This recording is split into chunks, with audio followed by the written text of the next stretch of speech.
Assalamualaikum warahmatullahi wabarakatuh. Apa kabar teman-teman di rumah? Semoga teman-teman selalu sehat dan semangat selalu tentunya. Teman-teman masih ingat kan tentang 3 AH, yaitu prinsip cegah, pilah, dan olah sampah yang akan datang ke rumah kita. Nah, kali ini selain mencegah datangnya sampah ke dalam rumah dengan membawa wadah, dengan mengganti kemasan plastik dengan wadah lain, atau membawa tempat makanan atau minuman ketika kita pergi kemanapun. Nah, selain itu ada yang kedua, yaitu memilah sampah. Ini memilah sampah berdasarkan jenisnya ya teman-teman. Di sini saya mau sharing tentang apa saja sih yang saya pilah dan buat apa saja sih yang sudah dipilah itu. Apakah dikumpulkan saja atau dibuang lagi di tempat sampah? Tentunya tidak, pastinya dimanfaatkan lagi ya teman-teman. Contohnya ini ada botol-botol kaca. Nah ini cara membersihkannya gampang, dicuci dan dihilangkan kertasnya itu ya teman-teman. Untuk yang kedua, ini ada sampah kardus dan kertas. Biasanya untuk sampah kardus yang masih bisa dipakai, kadang saya bikin untuk maketin barang. Yang sering sih saya gunting-gunting dan dipakai untuk kompos. Ya betul, pengganti unsur coklat teman-teman. Jadi bisa menggantikan daun kering dan sejenisnya. Nah, ini untuk sampah kardus dan kertas. Kemudian kita lanjut lagi ke sampah sampah styrofoam dan mika. Nah, ini tuh bahan-bahan yang susah didaur ulang ya teman-teman. Untuk mika sendiri juga masih banyak dari penjual atau bahkan kita sendiri ya tidak bisa luput ketika kita jajan atau apapun, pasti ada aja kemasan mika seperti ini. Ini saya kemanain? Biasanya saya kumpulin dan saya manfaatkan lagi. Atau ketika emang udah numpuk banyak banget, saya kasihkan saja ke yang minta rongsok atau yang suka lewat tukang sampah gitu.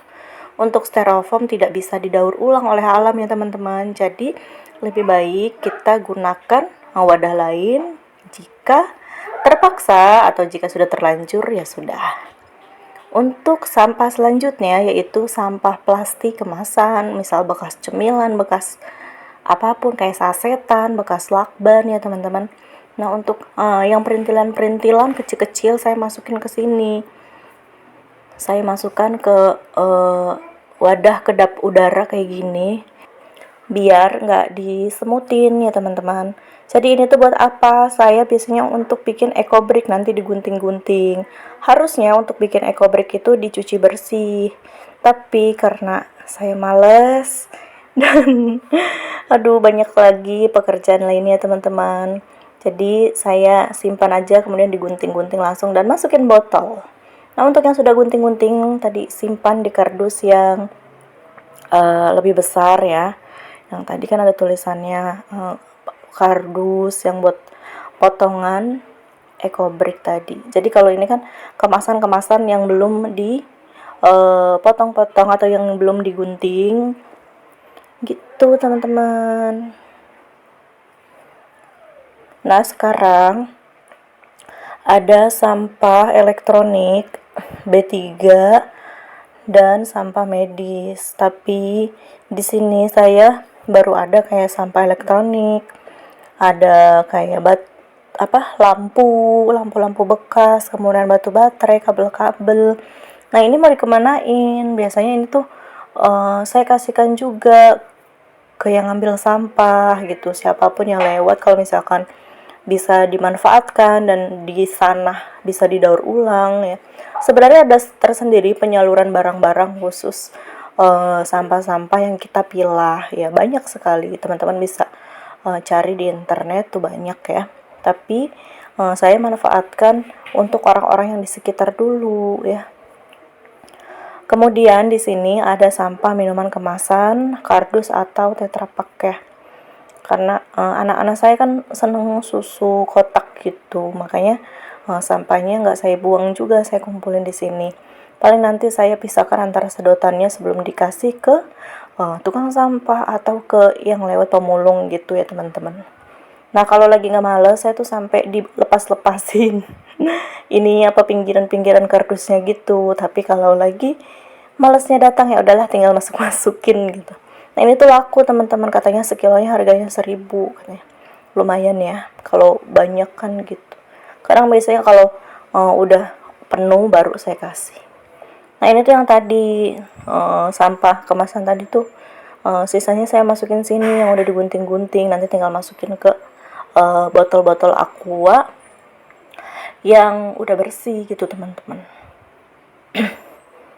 Teman-teman tahu EcoBrick nggak? EcoBrick itu banyak sekali manfaatnya, yaitu kita menyimpan sampah-sampah plastik ini di dalam botol ya. Nah misalkan ini kayak sampah botol, ini juga saya manfaatkan untuk wadah panenan ekoenzim, untuk tempat tanaman, atau apapun yang penting saya manfaatkan lagi.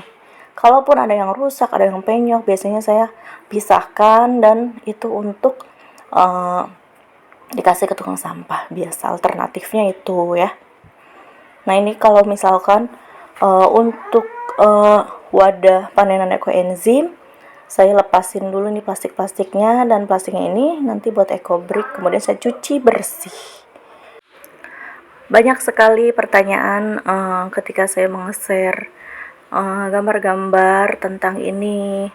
Itu sampahnya diapain? Itu sampahnya buat apa? Katanya gitu. Tadi udah saya jelasin ya teman-teman. Nah, kalaupun teman-teman susah untuk memilah seperti ini, memulai dulu dengan sampah yang sering teman-teman konsumsi. Ya misalkan saya sering konsumsi ini nih minuman misal, jadi kan bisa dipisah seperti itu dan dimanfaatkan lagi. Tahu nggak teman-teman, ini tuh kayak tempatnya itu dari kardus bekas makanan atau bekas minuman, saya kadang minta di toko kelontong gitu ya. Kemudian saya lakban seluruhan kardus itu dari bagian luar dan bagian bawahnya. Nah ini juga sama, kemudian dilapisi dengan kain-kain bekas. Ini tuh kain-kain bekas baju di rumah, jadi kayak udah nggak kepake. Lebih baik dimanfaatkan daripada kita buang. Jika teman-teman memiliki ide untuk pemanfaatan barang-barang tersebut, teman-teman bisa tulis di kolom komentar. Baiklah, cukup sekian untuk sharingnya hari ini. Terima kasih teman-teman yang sudah nonton, yang sudah mau berkomentar, yang sudah subscribe tentunya. Semoga terus bermanfaat dan selalu semangati diri, semangati lingkungan buat kita untuk lebih baik lagi menjaga bumi kita. Karena ketika kita peduli sama lingkungan, ketika kita peduli sama tempat tinggal kita, itu memulainya itu dari dalam rumah, dari dalam diri kita sendiri. Kalau tidak sekarang, mau kapan lagi? Oke, terima kasih. Sayangi bumi, sayangi diri.